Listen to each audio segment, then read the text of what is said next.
and we finally passed it. We were ready to celebrate. We walked out, of the House floor, into the throng of reporters.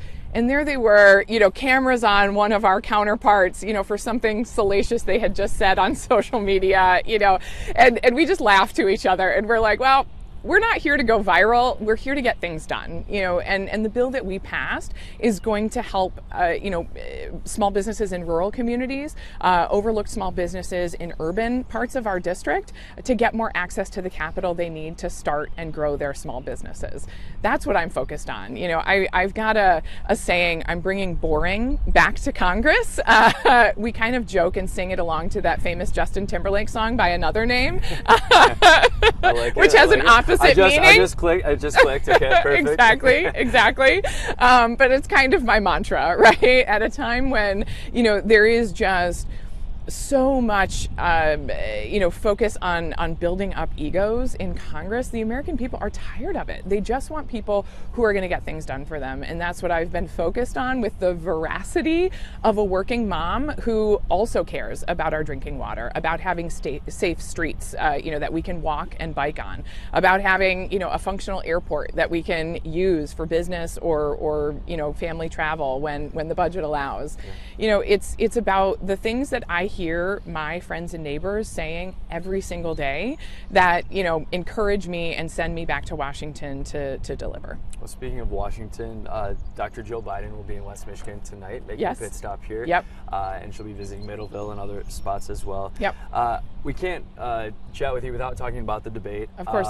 And what were your initial thoughts? A lot of people, their big question mark is the first words coming out of Biden. He seemed weak, soft-spoken.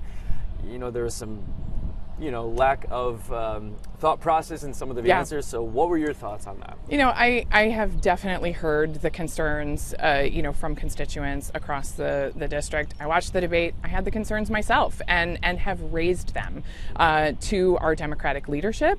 But, the other concern was, the fact that the other guy on the other podium said, he would not accept the results of the 2020 election. He wouldn't commit to that. That's terrifying in the wake of a Supreme Court decision, just this week that said that presidents can experience complete and total immunity for acts committed, while in their official capacity.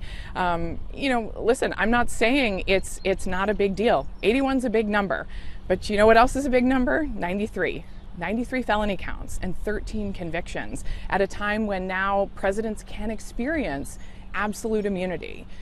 Given where we are right now, there's a choice, right? We have two candidates and there is a choice. There's a choice between, one candidate who has and will continue to deliver on protecting women's reproductive health, and another guy who has bragged about taking those rights away and says he wants to go even farther. It's a choice between a president who says he'll protect and uphold the rule of law and another one who has violated it with abandon and, now can experience presidential immunity for doing so. From my perspective, the choice is an easy one. Sure. Governor Whitmer, her name has been brought in to possibly, be a replacement. Thoughts there? Do you feel like she would be a good replacement? Should she replace him? I know it's a tough question, but I love my gov. I think she's doing a great job as a governor, I don't decide, if the president is going to step aside, but I think she's doing a great job as governor. Awesome. What would you say? I know you've only been in office now in this position for a year and a half, but have the challenges for West Michiganders, has it changed? Has it altered? What do you see are the biggest needs right now, and where do you come in? Yeah, the economy is still a huge deal for so many people. It's probably the number one issue that I hear people talk about. The rising costs of goods, whether it's the grocery store, housing is a huge issue. People are really concerned, about whether or not their kids are going to be able to afford to live in the same place that they grew up. I take that very seriously. We're working at the county and state levels to come up with a long-term comprehensive approach approach to address housing affordability. Really excited about the federal components that we can add to that. Again, hopefully in my second, third, and fourth terms continuing, but also with real immediate responses, to address right now as well. But, it's something we have to think about long term as the community continues to grow.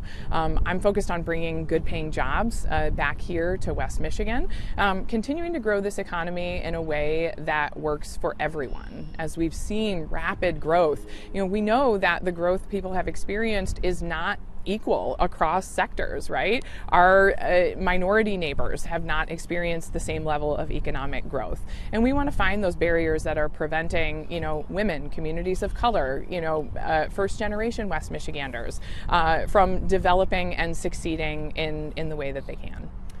We have spoke with your Democratic opponent, Salim, and, he brought up concerns. I don't want to, I guess not concerns, but he's pledging that he is going to fund his campaign on his own, and he pointed to super PAC and PAC funding and other contributors to your campaign. Yep. What would you say to that? Obviously he is new to the political arena. Yes. And is looking also to put his name on the map. But what would you say to that?